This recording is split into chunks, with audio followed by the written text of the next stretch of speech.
बात शिक्षा नीति की नहीं है, बात शराब नीति की है। और आप अपनी इस भ्रष्ट शराब नीति को लेकर शिक्षा नीति के पीछे छुपना चाह रहे हैं। ये शराब का मामला है, ये शिक्षा का मामला नहीं है। शराब की बात हो रही है, शिक्षा पर छुपने का काम मत कीजिए, ये गलत है, ये सर्वथा पाप है। नई शराब नीति पर मचे बवाल के बीच लापता कांग्रेस भी अब मैदान में आ गई है। आम आदमी पार्टी और बीजेपी के बीच नई शराब नीति में हुए घोटाले पर तीखे हमले कई दिन से चल रहे थे, परंतु अब कांग्रेस ने भी मोर्चा संभाल लिया है। जब दिल्ली शहर में लोगों के सिर पर मौत का साया मंडरा रहा था और लोग बिना ऑक्सीजन के बेदम होकर तड़प तड़प कर दम तोड़ रहे थे, तब दिल्ली की अरविंद केजरीवाल जी की आम आदमी पार्टी की सरकार शराब की नीति पर काम कर रही थी। यह प्राथमिकता है सरकार की। इस सरकार की प्राथमिकता यह है कि 25 साल से, उस वक्त जब कोरोना से यह शहर जूझ रहा था और त्राहिमाम मचा हुआ था, विफलता केजरीवाल जी की भी है, उतनी ही विफलता मोदी जी की भी है। उस वक्त शराब पीने की आयु 25 वर्ष से घटाकर 21 वर्ष करी जा रही थी।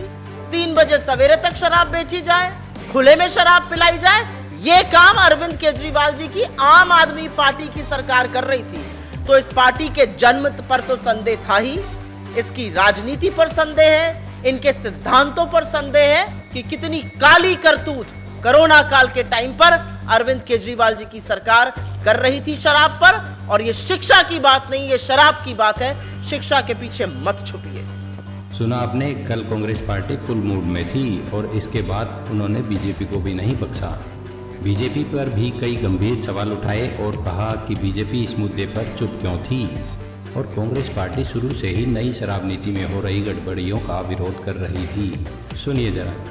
जैसे सुप्रिया जी ने कहा कि जब देश के अंदर और दिल्ली के अंदर कोरोना फैल रहा था, लोग ऑक्सीजन के लिए तड़प रहे थे, बेड के लिए तरस रहे थे, अस्पतालों के बाहर मौतें हो रही थी, बेड नहीं मिल रहे थे, मेडिसिन की कालाबाजारी हो रही थी, उस समय मुख्यमंत्री और ये शराब मंत्री सिसोदिया और शराब माफिया मिलकर के इस पॉलिसी पे काम कर रहे थे। इसकी भनक लगते ही हम तो सड़क पे उतरे, लेकिन भाजपा के ये 8 एमएलए विधानसभा के अंदर मौन क्यों थे?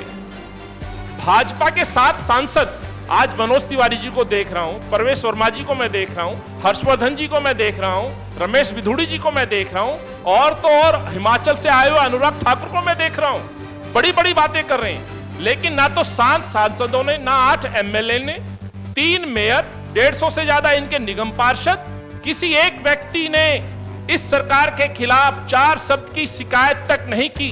क्यों नहीं की? इन प्रश्नों का जवाब भाजपा को देना चाहिए। शायद भाजपा इन प्रश्नों के जवाब ना दे, क्योंकि जब खुद ये लोग इसमें सम्मिलित हों तो जवाब किस बात का दे सकते हैं? क्योंकि इस साजिशकर्ता में भाजपा के इनके नेता भी मिले हुए हैं, भाजपा की पार्टी खुद मिली हुई है। वैसे जो भी हो, कांग्रेस के अब मैदान में आने के बाद अब यह ट्रायंगुलर सीरीज की तरह हो गया है। देखते हैं कौन बाजी मारता है। देखते रहिए रोस्टेड पॉलिटिक्स।